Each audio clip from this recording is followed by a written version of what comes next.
ఈ ఉదయమున నీవు ఎవ్వరినీ కలుసుకొనక ముందు ప్రభువును కలుసుకో. నీవు ఎవ్వరినీ చూడకముందు ప్రభువును చూడు. నీవు ఎవ్వరితో మాట్లాడకముందు ప్రభువుతో మాట్లాడు. నీవు దేనిని వెదకకముందు ఆయన రాజ్యమును నీతిని వెదకు.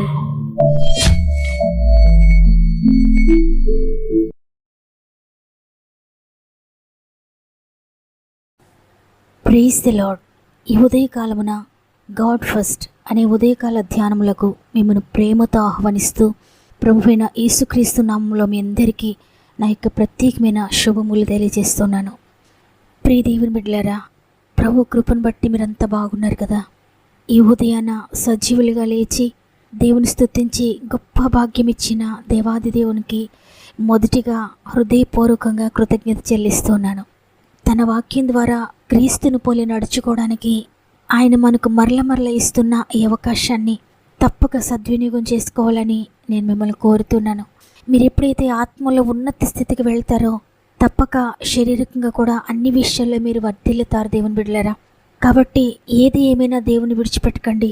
మీకెంత సమయం లేకపోయినా మొదటి కొంచెం సమయాన్ని ప్రభువుకి ఇచ్చి దేవుని వాగ్దానాన్ని తప్పక విని ప్రార్థనతో మీద మనం ప్రారంభించండి. మీ జీవితంలో అనేక విజయములు మీరు చూస్తారు. ఈ వాక్యం వింటున్న మీలో ఎవరికైనా ప్రార్థన విన్నపములు ఉంటే తప్పకుండా నాతో షేర్ చేసుకోండి. కామెంట్స్ ద్వారా నాకు తెలియచేయండి. మీ అందరి కొరకు మేము భారంతో ప్రార్థిస్తున్నాం. ఈ మాటలు వింటున్న మీరు కూడా తప్పక కామెంట్స్ అన్ని చదవండి. మనందరం కలిసి ప్రభు పాదాలు పట్టుకుందాం. ఈ సమస్యల్లో ఉన్న వారందరి కొరకు ప్రార్థన చేద్దాం. సాతాను కోట కూల్చుదాం. ప్రార్థన ద్వారా అనేక విజయములు పొందుకుందాం. మరి ముఖ్యంగా చివరి ప్రార్థనలో తప్పక ఏకీభవించండి. పరిశుద్ధాత్మ దేవుడు మిమ్మల్ని తాకబోతూ ఉన్నాడు. ఎందుకంటే ప్రార్థించేది నేను కాదు కానీ పరిశుద్ధాత్మ దేవుడే తన ఆత్మచేత మనల్ని నడిపిస్తూ ఉన్నాడు. మీకు అనుకూలమైతే తప్పక ఈ వాక్యాన్ని బాధల్లో వేదనలో ఉన్న వారందరికీ షేర్ చేయండి. ఆదరించే ప్రభు ఈరోజు అందరినీ కూడా ఆదరించి స్వస్థపరిచి లేవనెత్తడానికి ఇష్టపడుతూ ఉన్నాడు. దేవునికి మహిమ కలుగునుగాక. ఈరోజు ప్రభు మనతో మాట్లాడుతున్న ఆయన శక్తి కలిగిన వాగ్దానం కీర్తనలు 94వ అధ్యాయము 13వ వచనము. నీతిమంతుల కష్టదినములను పోగొట్టి వారికి నెమ్మది కలుగు చేయుదువు. ఈ వాగ్దానం మీ అందరి జీవితంలో నెరవేరాలని హృదయపూర్వకంగా మీ అందరి కొరకు ప్రార్థిస్తున్నాను. చూడండి దేవుని బిడ్డలారా, ఇక్కడ ఎంతో స్పష్టంగా ప్రభు మనతో మాట్లాడుతూ ఉన్నారు. ఏంటంటే నీతిమంతుల కష్టదినములు పోగొట్టబడతాయని. ఎవరు నీతిమంతులు అంటే ఎవరైతే నేను పాపిని అని హృదయపూర్వకంగా గ్రహించి తన పాపములకు పశ్చాత్తాపపడి క్రీస్తు రక్తంలో తన పాపములు కడుగుకున్న వారందరూ కూడా క్రీస్తు నీతిని బట్టి నీతిమంతులుగా తీర్చబడుతున్నారు. ఎవరైతే నీతిమంతులుగా తీర్చబడతారో వారు ప్రభు కొరకు నమ్మకంగా జీవిస్తారు. ఆయన ఎంత గొప్పవాడో, ఆయన ఎంత శక్తి కలిగిన దేవుడో, ఆయన మన జీవితంలో ఎంత అద్భుత కార్యం చేయడానికి సిద్ధంగా ఉన్నాడో, మన పట్ల ఆయన కలిగి ఉన్న ఉద్దేశం ఏంటి, రక్షణ సంకల్పం ఏంటిని తెలుసుకున్న వారందరి జీవితాల్లో గొప్ప విశ్వాసం కలుగుతుంది. వారి విశ్వాసం ద్వారా వారి జీవితంలో వారు అనుభవిస్తున్న ప్రతి కీడు, ప్రతి కష్టము, ప్రతి శోధన కూడా వారిని విడిచిపెట్టి వెళ్ళిపోతుంది. అద్భుతకరమైన విడుదల పొందుకుంటారు. యేసుప్రభువారు 2000 సంవత్సరాల క్రితమే మన కొరకు అన్ని సిద్ధపరిచి విశ్వాసం అనే తాళపు చెవి ద్వారా ఆ ధననిధిని తెరవండి, అన్ని ఆశీర్వాదాలు మీ కొరకు సిద్ధంగా ఉన్నాయని ఆయన చిత్తాన్ని మనకు తెలియజేశారు. అయితే అనేక సార్లు విశ్వాసపు తాళపు చెవి లేక ఆశీర్వాదాల షెల్ఫ్ను తెరవలేకపోతున్నాం. అనేక ఆశీర్వాదాలను పోగొట్టుకుంటూ ఉన్నాం. ఇక్కడ తెలుసుకోవాల్సిన ప్రాముఖ్యమైన విషయం ఏంటంటే, చూడండి, సాతాను ఏ మనిషిని కూడా నీతిని చేయనివ్వడు. ఎందుకంటే నువ్వెప్పుడైతే నేను దేవుని కొరకు నమ్మకంగా జీవించాలి, నేను దేవుని కొరకు నీతిగా జీవించాలని అనుకుంటావో, నీతి కొరకు ఆకలి దప్పిక కలిగి ఉంటావో, నీవు దేవునికి దగ్గరగా అవుతావు. దేవునికి దగ్గరగా ఎప్పుడు అవుతావో దేవుని చిత్తం నీకు తెలుస్తుంది. దేవుని శక్తి నీవు పొందుకుంటావు. దేవుని శక్తి తెలిస్తే సాతాను యొక్క కుయుక్తి నీకు తెలుస్తుంది. అందువల్లే సాతాను నేను ఎప్పుడు కూడా నీతిని చేయనివ్వడు, దేవునికి దగ్గరగా ఉండనివ్వడు. అందుకే అనేక అబద్ధాలు దేవుని మీద నీకు చెప్తూ ఉంటాడు. దేవుడు నిన్ను ప్రేమించడం లేదు, నీవు పాపివి కదా, నీవు దేవుని దగ్గరికి వెళ్ళలేవు, నీ జీవితంలో ఏ కార్యం జరిగింది, ఇంకా నీతిని చేస్తావా, ఇంకా పరిశుద్ధత అంటావా, ఇంకా దేవుడు అంటావా, ఇంకా దేవుడు శక్తిమంతుడంటావా, ఏ కార్యము నీ జీవితంలో జరగకపోయినా ఇంకా దేవుని పట్టుకుంటావు ఎందుకు? దేవుడికి ఏ శక్తి లేదు, దేవుడు నిన్ను చూడడం లేదు, ఇక దేవుని విడిచిపెట్టాయి. ఈ వాగ్దానాలన్నీ వట్టిదే, ఏ ఒక్క వాగ్దానం కూడా నీ జీవితంలో జరగదని, దేవుడు నిన్ను ఇలా అన్నాడు అలా అన్నాడు అని ఎన్నో అబద్ధాలు సాతాను నీకు ప్రతిరోజు చెప్తూనే ఉంటాడు.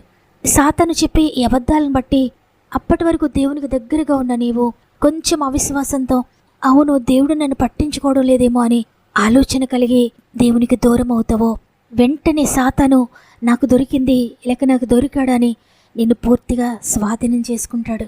నాకు ఈ కార్యం జరగలేదని నువ్వు ఎప్పుడైతే హృదయంలో అనుకుంటావో, వెంటనే సాతాను బలవంతుడిగా నీకు చూపించుకుంటాడు. చూడండి, ఆదియందు ఆదాము హవ్వల దగ్గరకు సాతాను వెళ్ళాడు.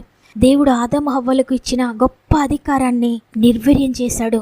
ఎందుకంటే తన అబద్ధాల ద్వారా, ఈ పండు తింటే నువ్వు చనిపోతావా, ఇది నిజమా, లేదు లేదు నువ్వు చనిపోవు, నీ కళ్ళు తెరవబడతాయి, నీవింకా జ్ఞానవంతుడైపోతావు, ఈ లోకమేంటో నీకు తెలుస్తుందని ఆత్మీయంగా వారిని చంపి శారీరకంగా పాపంలోనికి దించాడు.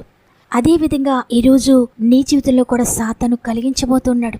ప్రతి మనిషి జీవితంలో కూడా అదే విధంగా మోసం చేస్తూ వస్తున్నాడు. ఎప్పుడైతే సాతాను యొక్క తంత్రాలని అర్థం చేసుకుంటావో, అర్థం చేసుకుని ఎటువంటి పరిస్థితి కలిగినా నేను సృష్టికర్త అయిన దేవుని విడిచిపెట్టేది లేదు, ఈ ఆలోచనలు కలిగిస్తున్న సాతానా యేసు నామములో నువ్వు వెళ్ళు అని పరిగెట్టుకుంటూ దేవుని సన్నిధిలోకి వెళ్ళి మోకరించి, అయ్యా ఏమిచ్చినా నీకు స్తోత్రాలే, ఏమివ్వకపోయినా నీకు వందనాలే అని, నీవు సృష్టికర్తవని నాకు తెలుసు, ఈ శారీరకమైన అవసరాల కోసం మాత్రమే నేను దగ్గరికి రాలేదయ్యా, అంతకంటే ఉన్నతమైన పిలుపు కొరకు నేను వచ్చాను, నేను నా ఆత్మను పోగొట్టుకొనని ఇంకా దేవునికి దగ్గర అవుతావో, దేవుని ప్రణాళిక వీరికి తెలిసిపోయింది, ఇక నేను వీరు మోసం చెయ్యలేను, ఇక నేను వెళ్ళిపోతాను, వీరి జీవితంలో ఇక ఏ నష్టం నేను కలిగించలేను, ఇంత మభ్యపెట్టినా వారు ఇంకా దేవుని దగ్గరికి వెళ్ళిపోతున్నారు, ఇక నేను ఓడిపోయినని సాతాను ఓడిపోతాడు. ప్రియ దేవుని బిడ్డ, ఇదిగో ఇదే సాతాను యొక్క కుతంత్రము. నీవు నీతి చేయడానికి సాతానికి ఇష్టం ఉండకపోవడానికి కారణం ఇదే. కాబట్టి ఈరోజు ఈ మాటలు వింటున్న ప్రియ చెల్లి, ప్రియ తమ్ముడు, నీవు నీతి చేద్దామని ఎంత ఆశగా ఉన్నా నీతి చేయలేకపోతున్నావా? అయితే సాతాను యొక్క కుతంత్రాన్ని నువ్వు తెలుసుకో. సాతానుని ఎదిరించు, అపవాదిని ఎదిరించుడి, అప్పుడు వాడి మీద నుండి పారిపోవునని దేవుని వాగ్దానాన్ని ఎత్తిపట్టి ప్రార్థించు. వాడు చాలా బలహీనుడే, అయితే నీ దగ్గర బలవంతుడిగా చూపించుకోవడానికి ఇష్టపడుతున్నాడు. మరి బలహీనుడైన వాడిని నీ పాదల కింద త్రొక్కు, తప్పకుండా విజయం పొందుకుంటావు. నేను నీతి చేయలేకపోతున్నానని దుఃఖపడుతున్నావా? కనీసం నీతి కొరకు ఆకలి దప్పిక కలిగి ఉండు. ప్రభు సన్నిధిలో కన్నీరు కార్చు, అయ్యా నేను నీతి చేయలేకపోతున్నాను, నీ శక్తి కావాలయ్యా, నా శక్తి సరిపోవడం లేదయ్యా అని హృదయపూర్వకంగా మొరపెట్టు. ఆయన శక్తి నీకిచ్చి, ఆయన నీతిని నీకిచ్చి, ఆయన పరిశుద్ధతను నీకిచ్చి, నీ జీవితంలో ఉన్న కష్ట దినములన్నీ కూడా పోగొట్టి, నీ దుఃఖ దినములన్నీ కూడా పోగొట్టి నెమ్మదిని, శాంతిని నీకు కలుగు చేయబోతున్నాడు. ఈ వాగ్దాన్ని నమ్మిన వారంతా ఇప్పుడే ప్రభు సన్నిధిలో మోకరించి 2 చేతులు దేవుని వైపెత్తి, ఈరోజు సాతాను కుతంత్రాన్ని నేను తెలుసుకున్నాను, సాతాను నా పాదాల కింద త్రొక్కుతున్నాను, అయ్యా నీ శక్తి నాకు కావాలని దేవుని వైపు చేతులెత్తి, నీవు నన్ను ఏమీ చేయలేవు సాతానా అని సాతానుని ఎదిరిద్దాం. నన్నేమి చేయలేవు, నన్నేమి చేయలేవు సాతానుగా, నన్నేమి చేయలేవు, నన్నేమి చేయలేవు అపవాదిగా, నన్నేమి చేయలేవు, నన్నేమి చేయలేవు సాతానుగా, నన్నేమి చేయలేవు, నన్నేమి చేయలేవు అపవాదిగా. మరణము గెలిచిన యేసయ్య నాతోనే ఉన్నాడుగా, మృత్యువు గెలిచిన యేసయ్య నాలోనే ఉన్నాడుగా, మరణము గెలిచిన యేసయ్య నాతోనే ఉన్నాడుగా, మృత్యువు గెలిచిన యేసయ్య నాలోనే ఉన్నాడుగా. నన్నేమి చేయలేవు, నన్నేమి చేయలేవు, నన్నేమి చేయలేవు, నన్నేమి చేయలేవు సాతానుగా, నన్నేమి చేయలేవు, నన్నేమి చేయలేవు అపవాదిగా. నన్నెంత నీవు కృంగదీసినా, నన్నెంత నీవు శోధించినా, నన్నెంత నీవు కృంగదీసినా, నన్నెంత నీవు శోధించిన, కృపలను పంచే యేసయ్య నాతోనే ఉన్నాడుగా, శోధన జయించిన యేసయ్య నాలోనే ఉన్నాడుగా, కృపలను పంచే యేసయ్య నాతోనే ఉన్నాడుగా, శోధన జయించిన యేసయ్యా నాలోనే ఉన్నాడుగా.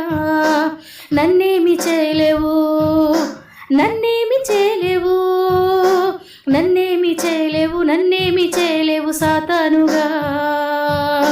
నన్నేమి చేయలేవు, నన్నేమి చేయలేవు అపవాదిగా.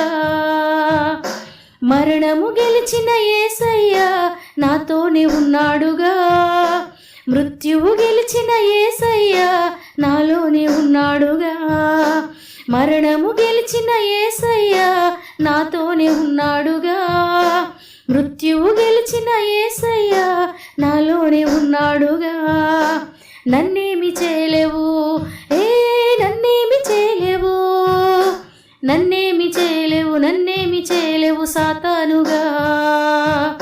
నన్నేమి చేయలేవు, నన్నేమి చేయలేవు అపవాదిగా. ఎంతమంది ఈ వాగ్దానాన్ని విన్నారో అందరం కూడా ఒక్క నిమిషం ఏకీభవించి ప్రార్థన చేద్దాం. సాతాను తలను చితిక త్రొక్కుదాం. మీరు వీలుంటే ఒక్క నిమిషం నిలబడి, నేను సాతాను తలను యేసు నామములో త్రొక్కుతున్నానని మీ పాదాలతో త్రొక్కండి. తప్పకుండా మీ కుటుంబంలో నుండి దురాత్మ పారిపోబోతూ ఉన్నాడు. ప్రేమ కలిగిన తండ్రి, నీకు వందనాలు. అపవాది యొక్క తలను మీరు సిలువలో 2000 సంవత్సరాల క్రితము చితిక త్రొక్కారయ్యా. నిన్ను పోలి నడుచుకునే మేము నీ శక్తి ద్వారా సాతాను తలను చితిక త్రొక్కడానికి అధికారం కలిగి ఉన్నాము. శత్రు బలమంతటి మీద మీకు అధికారం ఇచ్చాను. ఏది ఎంత మాత్రం మీకు హాని చేయదని మీరు సెలవిచ్చిన వాగ్దానాన్ని ఈరోజు మేము రిసీవ్ చేసుకుంటూ ఉన్నాం. ఎవరినైతే నీతిగా జీవించకుండా దురాత్మ అడ్డగిస్తున్నాడో ప్రతి చీకటిని నజరేయుని యేసు నామములో పాతాళానికి త్రొక్కివేస్తున్నాను. ఎందుకంటే పరిశుద్ధంగా దేవుని కొరకు నీతిగా జీవించినట్లయితే దేవుని శక్తి తెలుసుకుంటారు. దేవుని శక్తి తెలిసిపోతే నా శక్తిహీనత తెలిసిపోతుందని సాతాను యొక్క భయము. అందువల్లే ఎవరిని నీతి చేయకుండా అడ్డగిస్తూ ఉన్నాడు. నీతి కొరకు ఆకలి దప్పిక కలిగిన ప్రతి ఒక్కరూ కూడా నీతిని చేయడానికి పరలోకపు శక్తిని పొందుకుంటూ ఉన్నారు. ప్రతి గృహమును విడిచి చీకటి శక్తులు పారిపోతూ ఉన్నాయి. యేసు నామములో అయ్యా నీకే స్తుతులు నాయనా. ఈరోజు ఎంతమంది కామెంట్స్లో వారి అవసరాలు తెలియజేస్తున్నారో, ఆత్మీయంగా, ఆర్థికంగా, శారీరకంగా, మానసికంగా, ఆరోగ్యపరంగా అన్ని విషయాలలో ప్రతి చీకటి అంధకారపు శక్తి యొక్క కుతంత్రాలను పడగొట్టి వారికి విజయమునిస్తున్నారని నమ్ముతున్నాను. అన్ని విషయాల్లో కూడా విజయం పొందుకుందరుగా యేసు నామములో. తండ్రి నీకే మహిమ నాయన. ప్రత్యేకంగా ఎగ్జామ్స్ రాస్తున్న బిడ్డలు ఈరోజు నీ చేతులకు అప్పగించుకుంటూ ఉన్నాను. నా ప్రభు నాకు తోడుగా ఉన్నాడని ధైర్యంగా ఎగ్జామ్ రాయడానికి సహాయం చేయండి. వారు చదివిందంత వరకు గుర్తుండడానికి నీ శక్తితో నింపండి అయ్యా. ఈరోజంతా మా ఆత్మీయ కుటుంబంకు తోడుగా ఉండి వారు ప్రారంభించే ప్రతి పనిలో మీ సహాయం దయచేసి చేపట్టి నడిపిస్తారని నీకు స్తుతులు చెల్లిస్తూ యేసయ్య పరిశుద్ధమైన నామములో అడిగి వేడుకొంచున్నాను తండ్రి. ఆమెన్. దేవుడు మిమ్ములను మీ కుటుంబాలను అత్యధికంగా ఆశీర్వదించి దీవించునుగాక. మళ్ళీ రేపందరం కలిసి ఆయనను స్తుతిందాం. అంతవరకు ప్రభు మనకు తోడేండి నడిపించునుగాక. God bless you.